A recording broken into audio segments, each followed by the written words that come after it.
The AR-15 sucks. That's what we're going to be talking about today, and I'm going to tell you why I've been on both sides of this argument and where I stand now on the AR-15 today.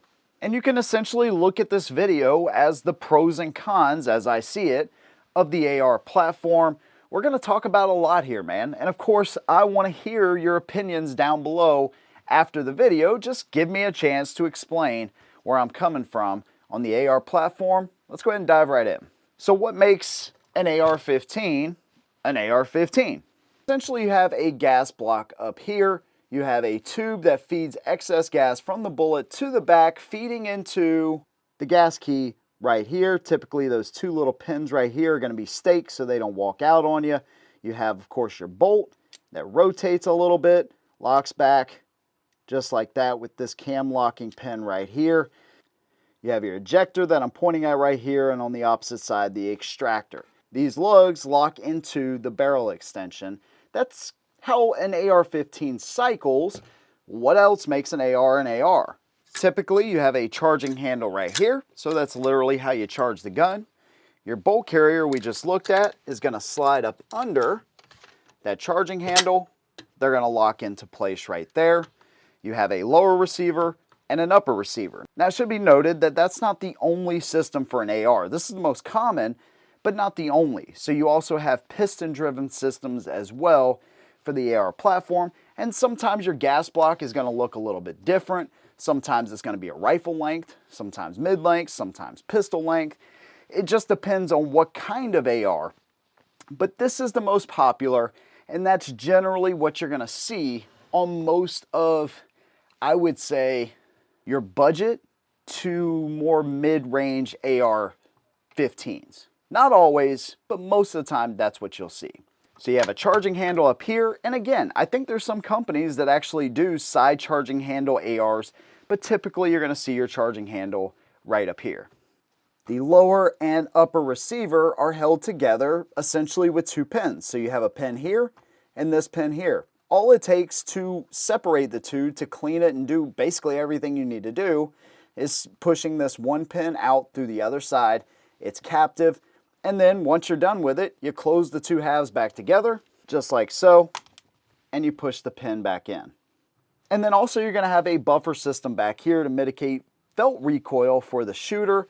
That's why for the longest time, you never seen like side folding AR-15s, because you had to have that buffer tube. Since then, companies have figured out a way to do it, so you can actually get an adapter to make this a side folding system as well if you want to. But that is the nuts and bolts, essentially, of an AR platform. Forward assist right here, shell deflector right here. So this design has been out since the 60s, but that doesn't necessarily mean, because it's an older design, that it sucks. There's another popular rifle, actually the most popular rifle in the world, that was developed even before the AR, that is the AK-47. So just because it's dated, or it seems like, man, that's been out for a long time, does no way imply that this is a bad system. Plus, it's been updated over the years to make it better as the technology has kind of figured out where the quirks and issues are and made them more effective in this platform. So why is this rifle so popular in the first place? Well, there's a lot of pros that we're going to talk about right now. And essentially, because this rifle has been out for so long, and because it's the most popular, it doesn't make it the best, but because it's the most popular, you have the most support for this rifle than any other rifle, especially here in America. So if you need parts, if you want to change out triggers, if you want to change out your front handguard, you want it to be shorter, you want it to be longer, whatever, you want M-LOK, you want key mod, you can attach optics super easily because of the Picatinny rail here. The M-LOK allows you to pick and choose without having a big cluttered fore-end like the old quad rails with Picatinny rails all the way around, something like this right here. This was actually my very first AR, and look how wide and just unnecessarily bulky this is compared to this. But one thing you'll see too, look how short that handguard actually is compared to this one right here. So you have a multitude of options and accessories that you can hook up to the AR. You can basically change this thing and every part, or if you want spare parts, you can get them all day long for the AR.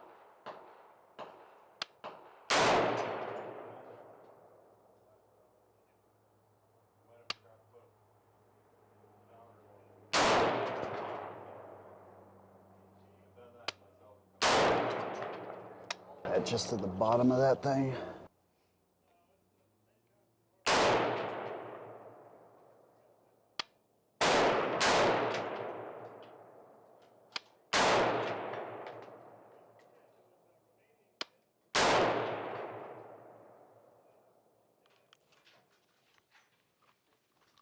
Now ammo 5.56 223 is three things essentially in this gun. It is available pretty much anywhere, any gun store. It's relatively cheap and it is effective. Now, how far is it effective? From what I've read and what I understand, it's effective with a good shooter, good ammo, perfect conditions in 5.56, 5 to 600 yards, somewhere in there. So, for most Americans in a defensive situation, that's way more than enough for what you need. But if you do need more, maybe you're taking down big game, which 5.56 can do. I think some states actually will not allow that. Other states will. So it just depends on what state you live in. But if you want to be sure to take down, let's say, a deer or a bear or an elk or something like that, here's one of the awesome parts about the AR platform. You can get them in 6.5 Grendel, 6.8, 300 Blackout, 450 Bushmaster, 350 Legend, 22 long rifle, 224. There are so many different calibers that you can go with and still keep the familiarity of the rifle the same. And one valid point that you're going to hear a lot, especially in a defensive situation where your life depends on it, you want to trust that your muscle memory and your training will come into play and you know how to effectively use that gun. Now here's where I am on that. I think you should know how to run many different types of guns, not just one. But if you're going to perfect one, this is a good one to perfect.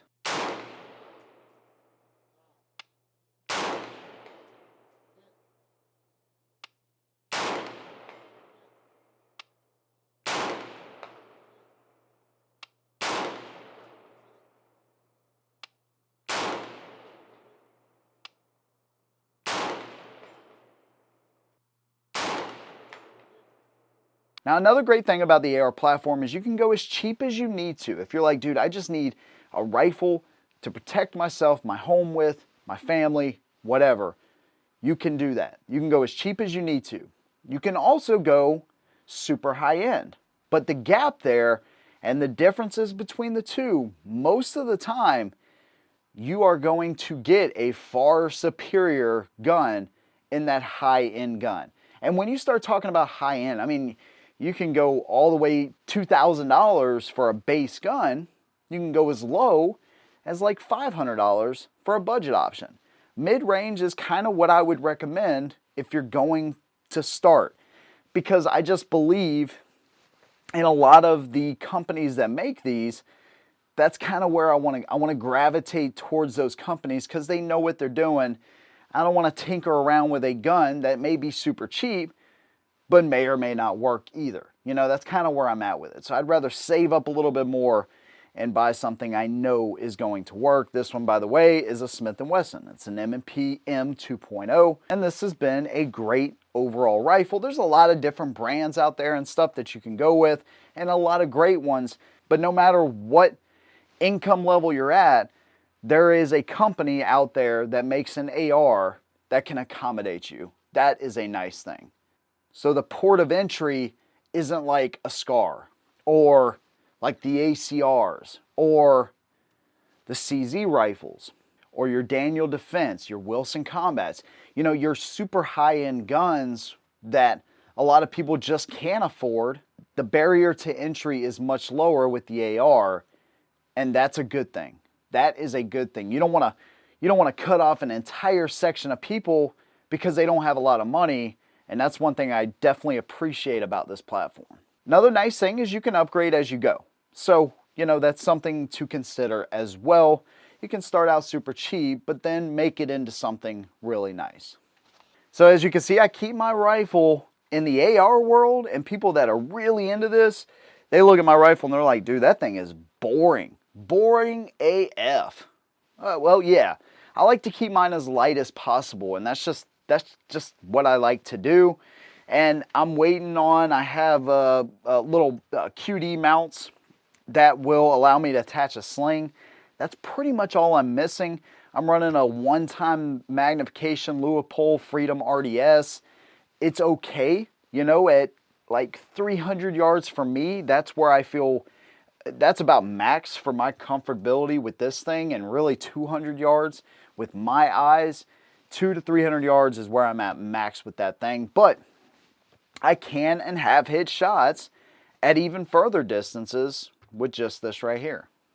So it is a great shooting, soft recoiling, readily available, low barrier to entry, amazing American rifle. America's rifle, essentially. So what are the cons of this gun? It can be boring. There's simply so many of them out there. This is kind of why I was so resistant to the whole AR thing for the longest time, because it's like, dude, how can, and I was looking at this from not only a defensive standpoint, but a reviewer standpoint. I mean, I had that AR I just showed y'all for years, really before I ever considered doing rifle reviews. I was like, how the hell can I compete in this space? But from a defensive standpoint, I saw all of the advantages that this rifle can give you. I mean, in a civil collapse type of situation, in America at least, this is the gun you want. If you're in most other parts of the world, it's going to be an AK. But this right here is ideal for so many situations. But still, I was like, dude, this is boring. It's boring. Everybody has one. Also, talking about the lower barrier to entry, you can get some really crappy AR-15s. So you gotta be very wary of that. The less you spend, again, a lot of times that can make a huge difference in the type of rifle you're gonna get. And because I see it as a defensive gun mainly, I want to make sure that defensive gun works. And there are some pretty bad examples of people making this exact type of gun out there. The other con I'll talk about is in the charging handle. Now, I'm pretty used to the ergonomics of the AR platform. I don't prefer them. I really do not like the way the charging handle works. It just doesn't seem very ergonomic to me. But the way I have to move my head back in order to simply charge the gun, that's where side charging guns, in my opinion, I just prefer a side charging gun. I can simply have the gun up, still ready, still looking down sights, and just boom, charge the gun. Pop the mag in, boom, you're good to go. This right here, to me, I'm not the biggest fan of this. Can I get used to it? Is it okay? Yeah. Not the hugest fan of the way it charges. There's so many variations of this gun. If you get one with a frickin', just a standard stock, like this one right here, these things suck. This is just a terrible design, but guess what? You can change it out super easily. So there's so many variations of how these guns come from the factory. It's really hard to talk about all of the cons. I could do it just on this gun, but that's pretty much it. And again, it kind of depends on what you're building it for. Is it going to be more long range? SPR? Is it going to be more, for a pistol, like a truck gun? Something like that. So there's a wide range of different things you have to consider when you go to buy one of these. There's some other things I can nitpick. I mean, I prefer a 45-degree throw instead of the 90. The gases come back in the bolt. You got to make sure you get the carbon off. Yeah, but is this thing reliable? Yes, it is. Were they reliable when they first came out? Not really. But I think from what I understand, they were telling the guys the rifle was self-cleaning. So it costs some lives for sure, needlessly at that. But overall, this is a fantastic gun and a fantastic rifle. If you want to get into rifles, this is a great place to start. And I wouldn't let anybody tell you differently, to be quite honest with you. Are there better rifles out there? In my opinion, yes. But this is still a fantastic gun, and I would not want to go without my AR-15, or, to be honest with you, a few of them. That's my opinion. The AR-15 does not suck. It is a great starting platform. It is super low barrier to entry, although that can be a bad thing. It can also be a good thing for people that are on a budget. Again, I want to hear what your opinion is of this topic down below. Big thanks to you guys. See you in the next one. And as always, hold them down.